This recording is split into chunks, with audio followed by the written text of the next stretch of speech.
তো এক নজরে দেখে নিন কলকাতা নাইট রাইডার্স আইপিএল 2025-এর টপ 5 এক্সপেন্সিভ প্লেয়ার। রাজুদা ফাস্ট বোলার এই দাদা, এক প্লেটে 3 পিস পরোটা, একটা সিদ্ধ ডিম, এক টুকরো পেঁয়াজ, একটা কাঁচা লঙ্কা, মাত্র 30 টাকা, যাতে হয় না ট্রেনের টিকিট। সেল হয়েছেন মাত্র 30 কোটি টাকায়।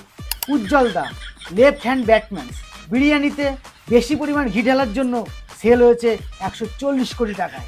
বাচ্চার বিরিয়ানি রাইট হ্যান্ড ব্যাটসম্যান, খুব অল্প বয়সে অল্প দামে বিরিয়ানি বিক্রি করে ভীষণ ভাইরাল, সেল হয়েছেন 65 কোটি টাকায়।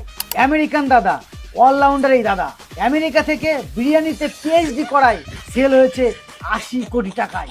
ফোন পে পরোটা লেগ স্পিনার এই দাদা, তার বিশ্ববিখ্যাত ডায়লগ 400 কোটি ফেস ভ্যালু এবং সব সালা ভাড় মে যায়, সেল হয়েছেন 12 কোটি টাকার শোয়া। তো বন্ধুরা, আমরা খুবই আশাবাদী আইপিএল 2025-এ সকলের প্রিয় এবং সকলের আদরে এই টপ 5 প্লেয়ার কাপ কিন্তু ঘরে আনবেই।